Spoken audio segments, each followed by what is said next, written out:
Nós falamos no último domingo sobre o seguinte tema: o poder das palavras.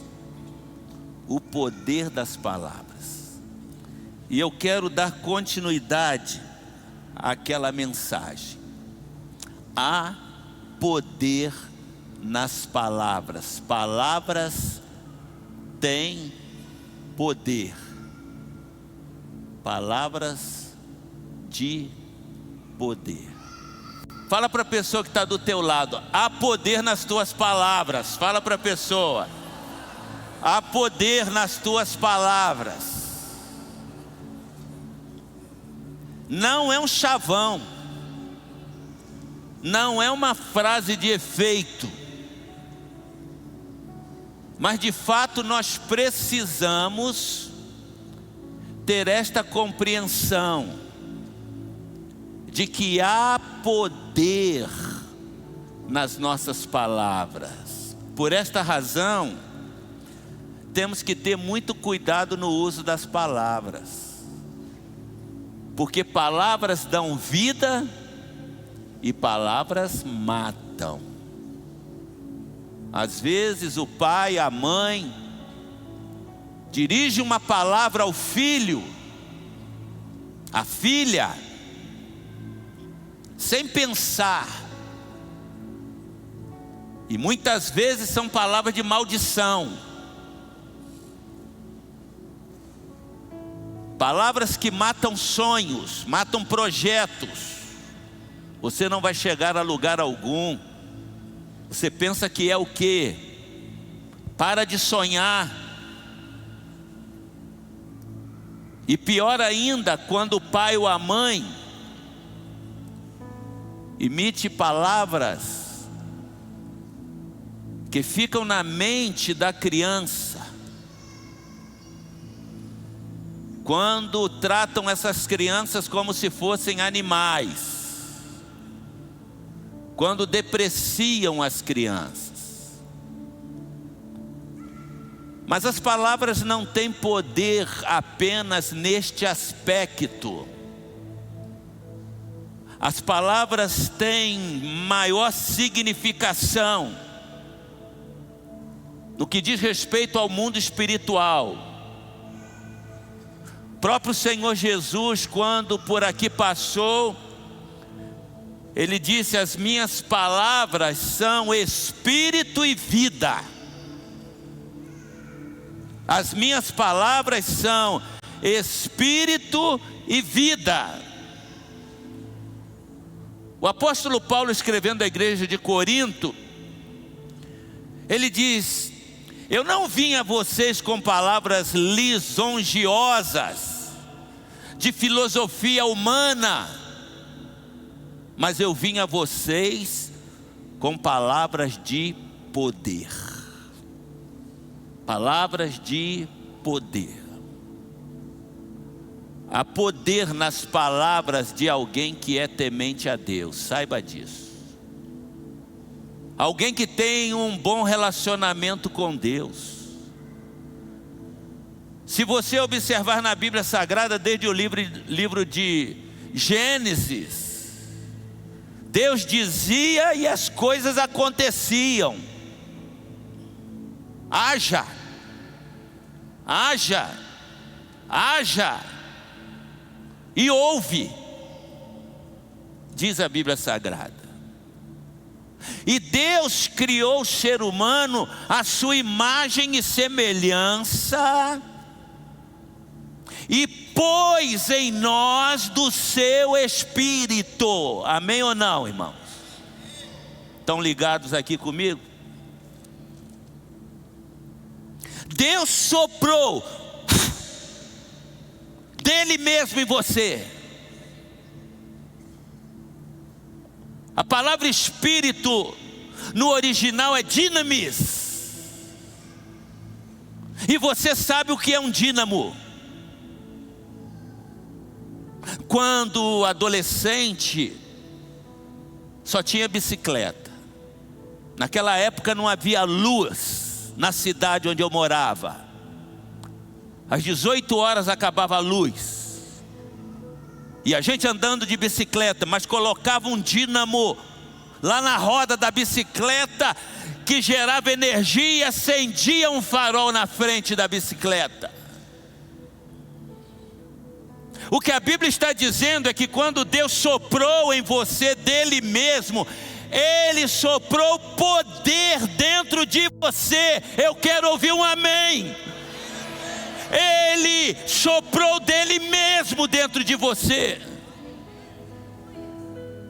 Ele dizia, as coisas aconteciam. E Ele pôs dele dentro de nós. Nós às vezes nos achamos pequenos demais, insignificantes.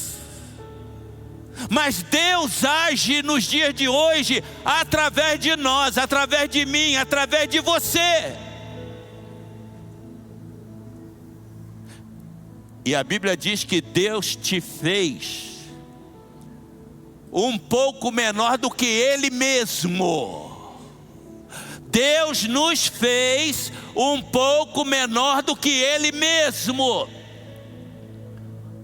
O Salmo 8, o salmista Davi, ele assim se expressa: ó Senhor, Senhor nosso, quão maravilhoso é o teu nome sobre toda a terra, pois pusestes a tua glória sobre os céus. Da boca das crianças e dos que mamam, tu suscitastes força para fazer escalar o inimigo vingativo. Quando eu vejo os teus céus, obra dos teus dedos, a lua e as estrelas que preparaste, o que é o homem mortal para que te lembres dele? É a pergunta do salmista. O que é o homem mortal, sendo o Senhor tão grandioso, sendo o Senhor do universo, criando todas as coisas do nada? Quem é o homem mortal para que te lembres dele? E o próprio salmista responde e diz: contudo, o Senhor o criou um pouco menor do que tu mesmo. O Senhor o criou um pouco menor do que tu mesmo. Se você lê na tua Bíblia, os tradutores, temendo dizer o que diz o original, eles colocaram: o Senhor o criou um pouco menor do que os anjos. Mas o termo no hebraico é Elohim, refere-se ao próprio Deus. O Senhor o criou, o Senhor o fez um pouco menor do que tu mesmo. E de glória e de honra o coroaste. Davi está dizendo: o Senhor encheu o ser humano de glória e de honra. A glória de Deus está em nós, está em mim, está em você. Faze com que domine sobre as obras das tuas mãos, diz o salmista, sobre todas as ovelhas e bois, assim como os animais do campo. Ó Senhor, Senhor nosso, quão maravilhoso é o teu nome sobre toda a terra. Você pode glorificar o nome desse Deus maravilhoso, desse Deus grande, desse Deus tremendo, que colocou a sua glória dentro de você. Mas o pecado tirou essa glória de dentro de você, tirou essa honra. Por isso os artistas buscam fama, as pessoas em geral buscam riqueza,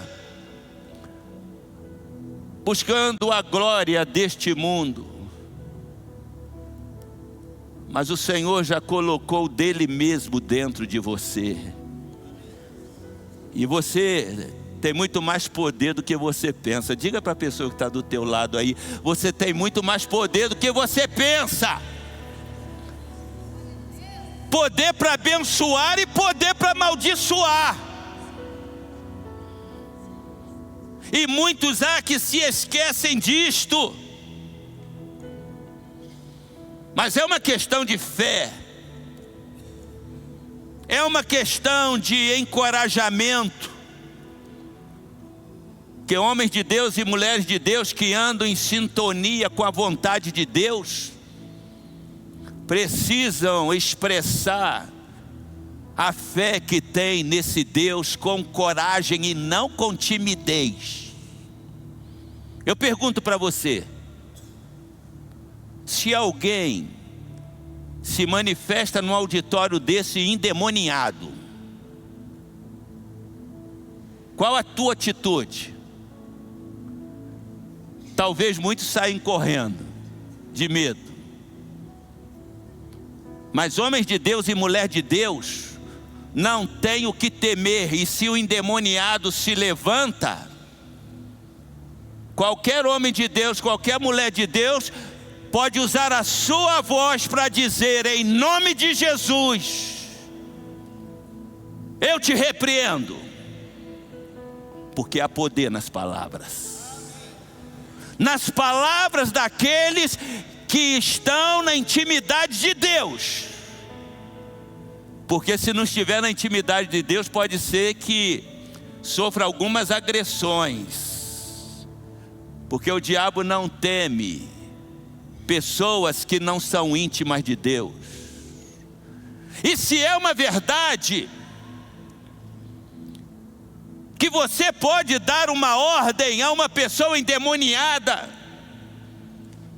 e os demônios saírem daquela pessoa, verdade é que podemos usar a nossa voz, a nossa palavra, para abençoar pessoas, para que pessoas sejam libertas, para que pessoas sejam curadas das suas enfermidades, dos seus males. E eu sei que muitos têm dificuldades para entender isto. Mas se você abrir a palavra de Deus em Isaías 53, você vai encontrar algumas verdades a este respeito. A partir do verso 3, diz-nos a palavra do Senhor, Isaías 53. Era desprezado, era a escória da humanidade. O profeta está falando sobre Jesus. Homem das dores, experimentado nos sofrimentos, como aqueles diante dos quais se cobre o rosto, era amaldiçoado, e não fazíamos caso dele. Em verdade, ele tomou sobre si nossas enfermidades.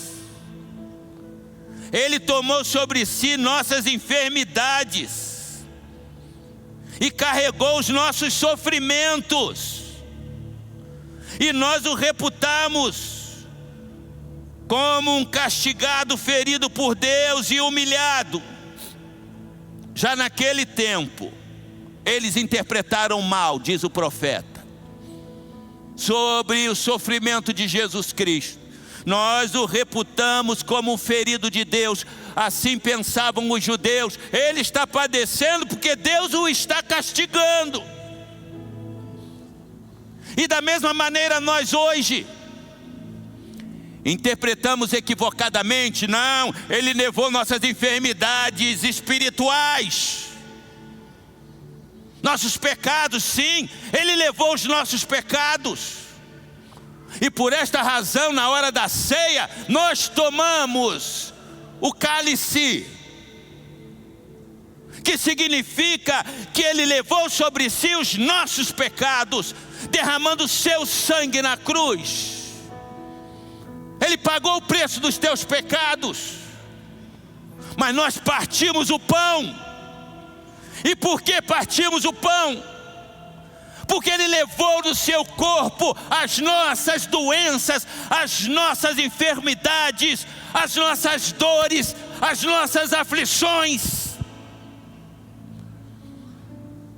O que você precisa é crer nestas verdades, que não estão apenas no livro do profeta Isaías, mas o apóstolo Pedro, ele confirma isto em 1 Pedro capítulo 2, e no versículo 24, o apóstolo Pedro diz: levando Ele mesmo os nossos pecados em seu corpo sobre o madeiro, para que, mortos para o pecado, pudéssemos viver para a justiça. Pelas suas feridas foste sarado, pelas suas dores, pelos cravos que Ele levou em suas mãos, em seus pés. E nós precisamos entender que Ele pagou o preço para que nós não precisássemos pagar. E é pela fé que nós tomamos posse dessas verdades. Não é para tímidos, não é para medrosos, mas para homens e mulheres que creem absolutamente no poder sobrenatural de Deus. E eu quero mostrar para vocês algumas verdades bíblicas. Em Hebreus, no capítulo 11, o que é que o apóstolo Paulo fala sobre fé? A fé é o firme fundamento das coisas que se esperam. Se você espera, as coisas ainda não existem. A fé é o firme fundamento das coisas que se esperam. Significa que, se você espera alguma coisa, você não está esperando algo no vazio. Você está esperando algo que tem uma fundamentação, pode ser experimentado, palpável. A fé é o firme fundamento das coisas que se esperam e a prova das coisas que não se vê. É prova. Então, se você é um homem de fé, uma mulher de fé, quando você pede, você tem que trazer à sua memória a convicção de que você já recebeu de Deus aquilo que você está pedindo. É o poder da palavra. E esse poder, ele está dentro de você. Capítulo 11 de Marcos. Capítulo 11 de Marcos registra uma história maravilhosa. Diz a palavra de Deus em Marcos, no capítulo 11, a partir do verso 12. No dia seguinte, quando estavam saindo de Betânia, Jesus teve fome, vendo à distância uma figueira com folhas. Foi ver se encontrava nela algum fruto. Aproximando-se dela, não encontrou a não ser folhas, porque não era tempo de figos. Então lhe disse: ninguém mais coma do seu fruto. E os seus discípulos ouviram Jesus dizer isto. Jesus se aproxima de uma figueira, e todos vocês conhecem essa história. Ele procura se tinha figo, não tinha. Não era época de figo, mas ele amaldiçoou a figueira. E por que razão ele amaldiçoou a figueira? Para dar uma lição aos discípulos que havia poder na palavra. Nunca mais alguém coma fruto de ti. Lembre-se que quando esteve aqui, Jesus era como qualquer um de nós. Não tinha pecado, mas estava sujeito ao pecado. E ele usa a sua palavra para amaldiçoar a figueira. Nunca mais alguém coma fruto de ti. E o segredo está na parte final desse versículo 14. E os seus discípulos ouviram-no dizer isto. Ele nunca fez nada sem propósito. E o propósito dele era dar um ensinamento aos seus discípulos. Pulando um pouco para frente, eles vêm de Betfagé. Jesus está indo para Jerusalém, e lá ele tem um ministério exaustivo, e ele volta de Jerusalém no dia seguinte. Verso 20. De manhã, ao passarem pelo mesmo lugar, vindo agora de volta de Jerusalém,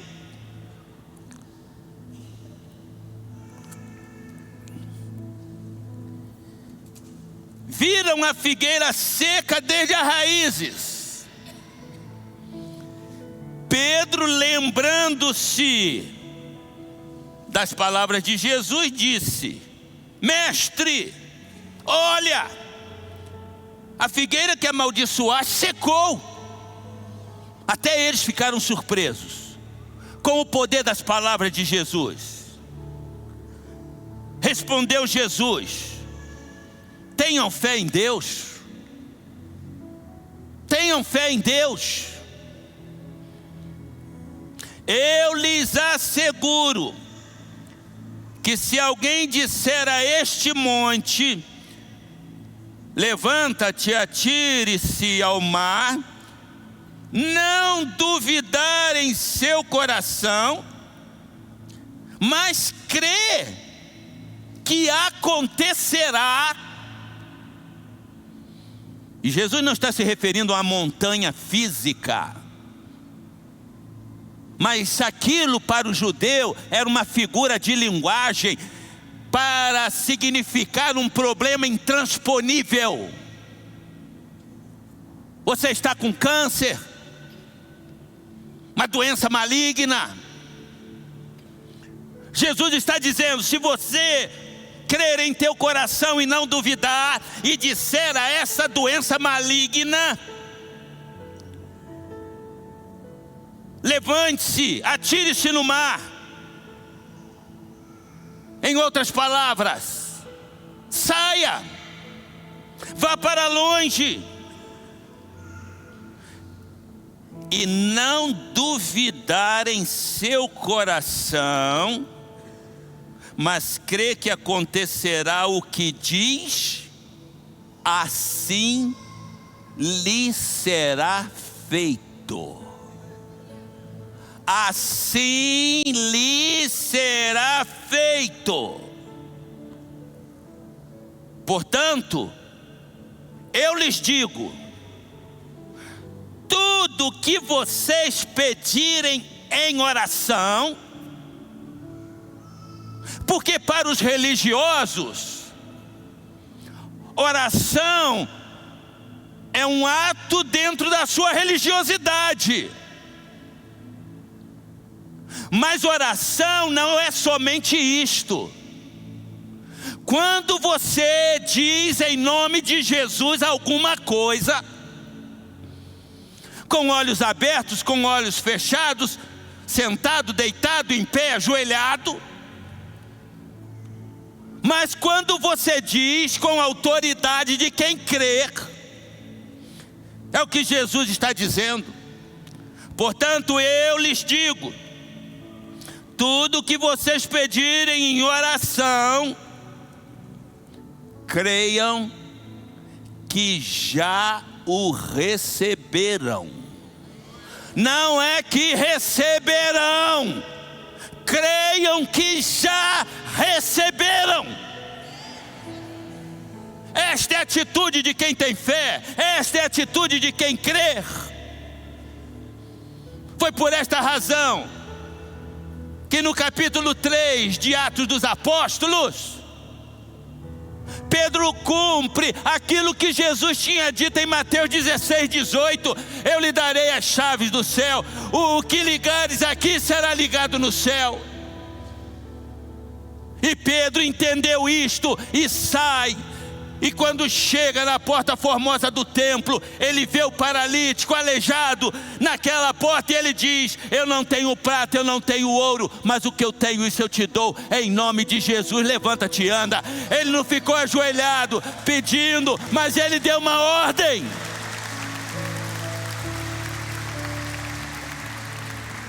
Ele não ficou ali com a mão estendida para o paralítico: ó Deus, tem misericórdia desse paralítico, Senhor, se aprouver ao Senhor curá-lo, cura, Senhor. Até quem está orando não está acreditando na oração.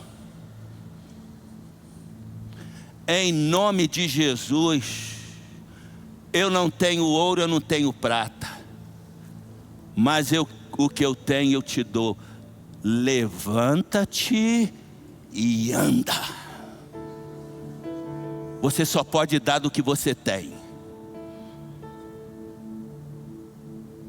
Não tenho prata nem ouro, mas o que tenho te dou.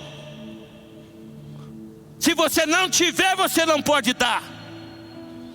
E é por isso que temos crentes tão tímidos nos dias de hoje. Tem alguém doente, chama o pastor para vir aqui.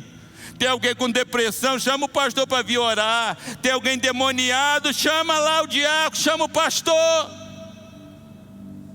Há poder nas palavras. Há poder nas palavras. Durante a minha vida, algumas experiências eu tenho tido nesta área. Ainda bem jovem. Quando minha filha nasceu, ela foi para o hospital, a morte, e ela ficou muito doente. Nasceu com 3,2 kg, com 8 meses tinha 2,7 kg. E eu lembro quando fui visitá-la, já não cabia mais soro, o soro era na cabeça. E o médico disse: prepara o caixão que a sua filha vai morrer. Eu disse: em nome de Jesus, ela não vai morrer. Ela não vai morrer. Minhas orações, meus joelhos dobrados, Deus me deu a convicção de que ela não morreria.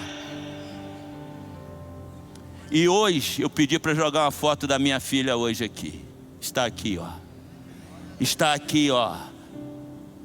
Curada completamente pelo poder sobrenatural do Senhor Jesus.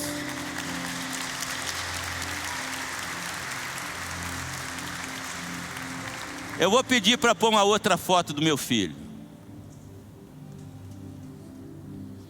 Essa eu não recomendo não, tá? Para você não se decepcionar. Mas eu fui ousado e eu disse para Deus: eu quero um filho homem.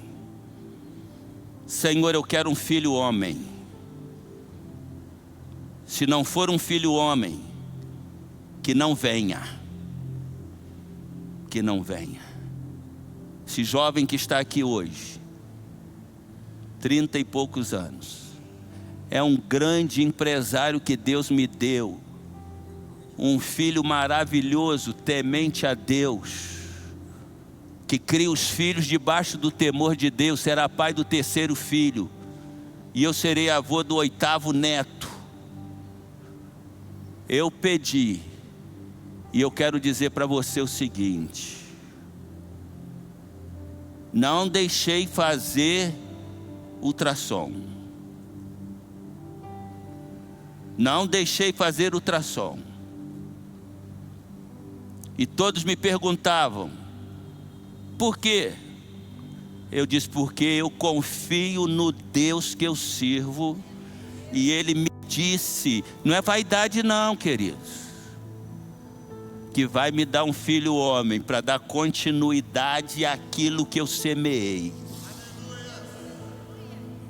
No dia que nasceu, eu estava trabalhando normalmente, não fui ao hospital. Mas eu sabia que tinha nascido. Meus irmãos estavam em casa. Tenho 5 irmãos, comigo 6.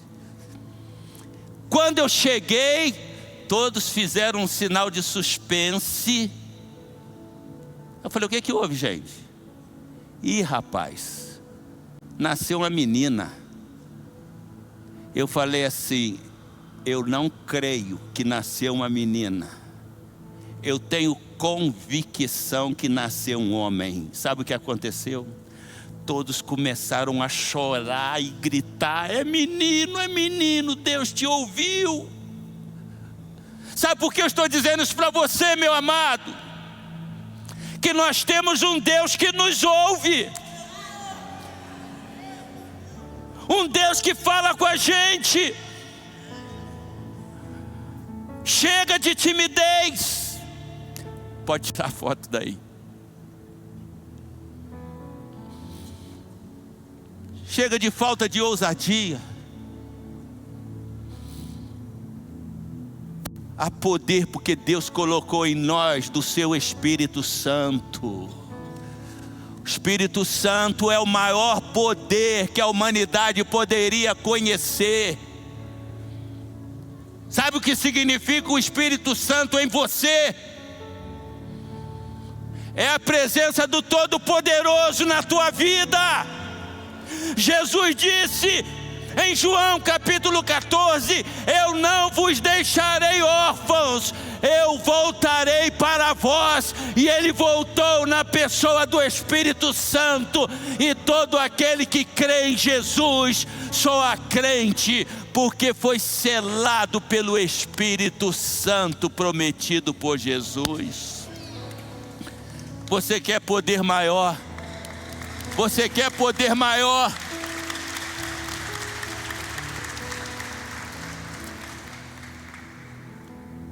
E se você ainda não entregou a tua vida a Jesus, este poder está à sua disposição.